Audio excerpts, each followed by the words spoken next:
So based on this analysis, what is the best place to invest right now? Tricky.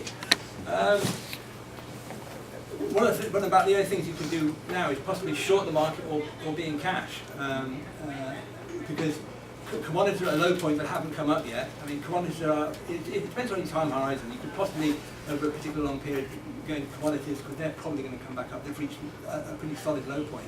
But equities at the moment are a high point. I wouldn't get into equities. And even bonds at the moment, they've reached a very low yield point and probably a very high price point, and they're going to come down at some point.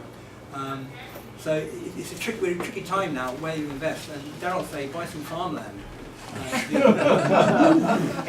Go into some of the more unusual sort of things you can buy, artwork and things like that.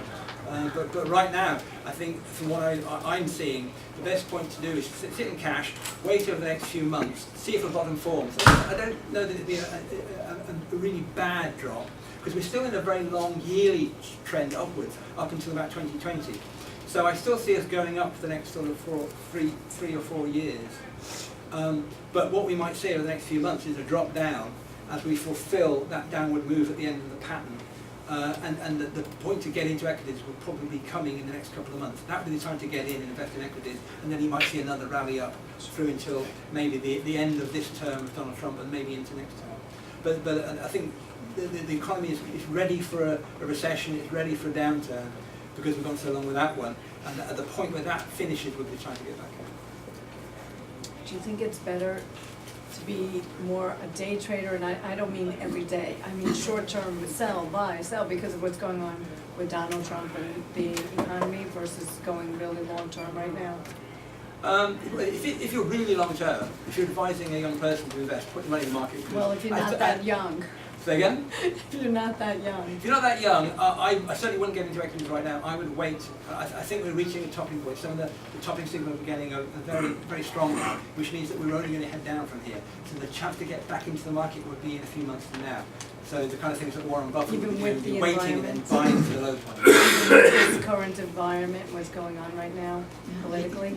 Yes, because I think Trump is embroiled in lots of attacks.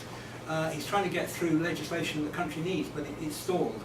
And if the tax and the healthcare doesn't happen this year and it gets pushed off, a lot of the growth that people have invested in the market is hoping that's going to happen. Once that doesn't happen, and if they don't get something done by end of July, and they go away for their recess in August, then that's about the time that something might happen in the markets, because people are going to say, well look, the market's gone up, we haven't got the kind of things we thought we'd get that would induce growth and so on. So let's pull some money out of the market and see what happens later. So some of Bloomberg News is expecting about another 2 interest rate hikes this year. No, one more this year. How do these interest rate hikes affect the bond market and the stock market? Traditionally speaking, historically speaking.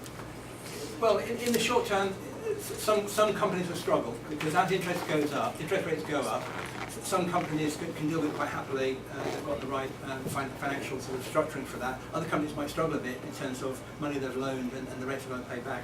Eventually what happens is, traditionally, a recession will happen when the Fed funds rate is 3, 4, 5%, and it chokes up the economy, and then you start to get a downturn. But I don't know that's going to happen this time, because we've gone through constant easing, and we've got a much slower growth than we have traditionally. So I don't know that the Fed will actually ever get up to 3, 4, 5% before the market topples over. It might not. It's different this time, potentially. But so the effect is, at the moment, you have some companies will struggle, but longer term, the Fed will try and dampen down any strong growth in the economy, and they'll induce a downturn potentially if they get up to 4, 5, 6%. You think there's only going to be one more hike? No. What they said in the news conference yesterday was there'd be one more this year. They had one yesterday, one more this year. Oh. It was probably September timeframe when they had the news conference, and then towards the end of the year, sometime during this year, probably towards the end of the year, they'll start to reduce the balance sheets. They talked about a systematic way of rolling off the inventory of treasuries they have, and that they haven't said how much they're going to do. Somewhere between taking down from like 4 trillion down to 2 trillion or 2.5 trillion. So they're going to do something like 50 billion a month. So it's going to take quite a while to get down to that level. Now, if there's a downturn in the economy and people rush to treasuries, they're going to be laughing because people are going to be wanting to buy treasuries, but treasury price will go up and the yields come down.